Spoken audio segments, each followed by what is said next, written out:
है, बाबा साहब ने ही दिलाया है। उन आपके भगवान जिनको आप सबसे ज्यादा शक्तिशाली मानते हैं, उन्होंने नहीं दिलाया है। आज बाबा साहब ने हमें हक दिलाया है कि हम किसी के सामने ब्राह्मण हो, क्षत्रिय हो, किसी के सामने हम खड़े होके अपनी वाणी रख सकते हैं। नहीं तो बाबा साहब उस समय हमारे लिए क्या कर गए, जिस समय सर में गले में हांडी और पीछे झाड़ू बनाया करता था ताकि हम चले तो हमारे कदम मिट जाए, क्योंकि हमें लोग अछूत मानते थे, नीच मानते थे, दलित मानते थे।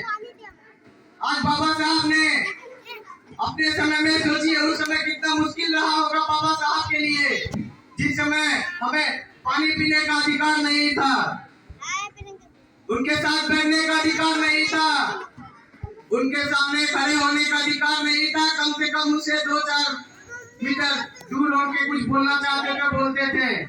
सोचिए कितना मुश्किल रहा होगा उस समय।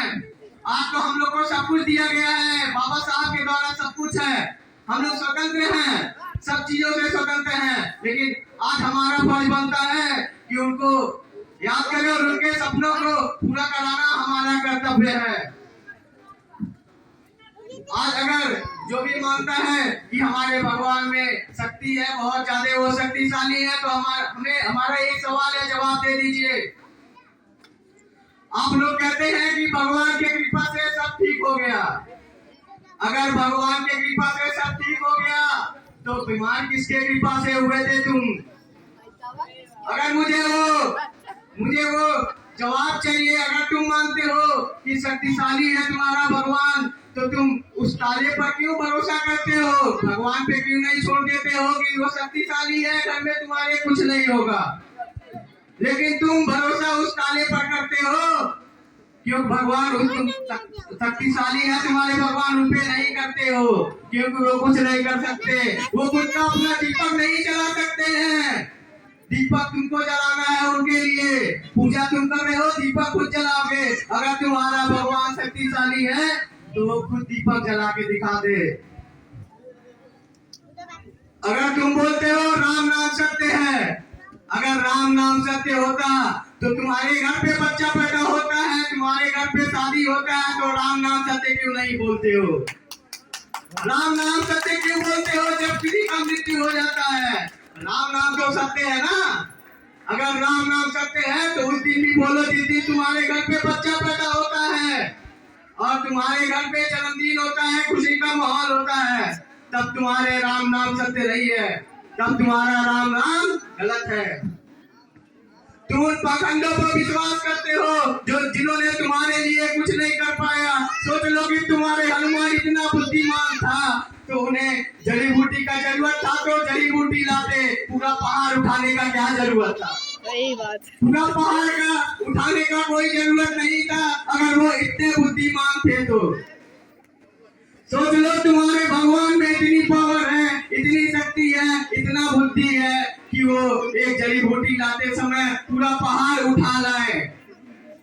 सोच लो तुम्हारे राम के धनुष को कोई उठा नहीं, बाण को कोई उठा नहीं सकता था, लेकिन सभा में उठा के लाया था कौन?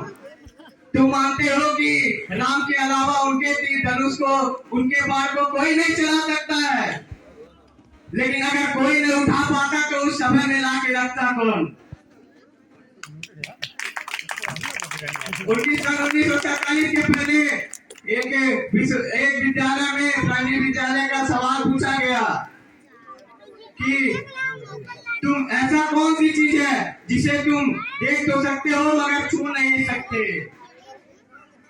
तो कुछ विद्यार्थियों ने जवाब दिया कि हम आकाश को देख सकते हैं मगर छू नहीं सकते, हम सूरज को देख सकते हैं मगर छू नहीं सकते।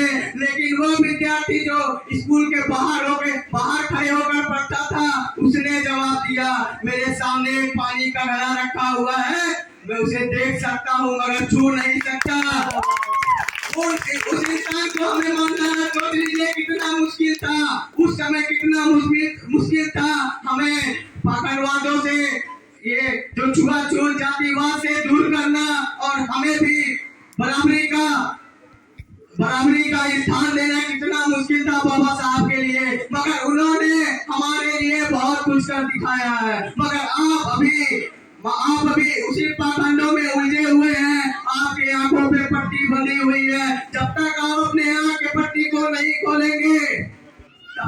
कुछ नहीं हो सकता है। तब तक हम इस जाल में बाहर नहीं आ सकते हैं कि जब तक हमारे आँख से ये पट्टी नहीं खुलेगा।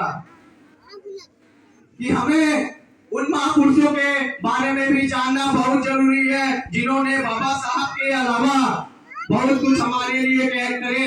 महात्मा ज्योतिबा फुले जो कि हमें महिलाओं को शिक्षा दिलाने के लिए इतना लड़ाई लड़े, बाबा साहब के साथ मिलकर बहुत लड़ाई लड़े, तब उन्होंने हक दिलाया महिलाओं को। आज महिलाएं पुलिस, दरोगा, डॉक्टर, नर्स, टीचर सब जगह पे उनका पद है। इसके वजह से है अपने बाबा साहब भीमराव अंबेडकर और महात्मा ज्योतिबा फुले की वजह से है, जिन्होंने उस समय मुश्किल घड़ी में हम लोग के लिए इतना सब कुछ किया और लड़ा। मैं कुछ बोलना चाहूंगा महात्मा ज्योतिबा फुले के लिए। है बहुजनों की मुक्ति का ऐलान ज्योतिबा, महिलाओं के है शिक्षा का वरदान ज्योतिबा, जिसने प्रवाह रोक दिया रूढ़िवाद का, बदलाव का है एक वो चट्टान ज्योतिबा, जिसने गले लगाया वो इंसान ज्योतिबा, सत्ता व जातिवादी और ऊंच नीच की जिसने तबाह कर दी वो तूफान ज्योतिबा, पंडों पुरोहितों के यहाँ जितने तर्क से छक्के छुड़ा दिए हैं वो विद्वान ज्योतिबा, उपवास भोग व्रत के बिना ही प्रसन्न है मजदूर और किसानों के भगवान ज्योतिबा, समता के क्रांतिकारी सफर में गुरु बने विद्वान भीमराव के विद्वान ज्योतिबा, विद्वान भीमराव के विद्वान ज्योतिबा।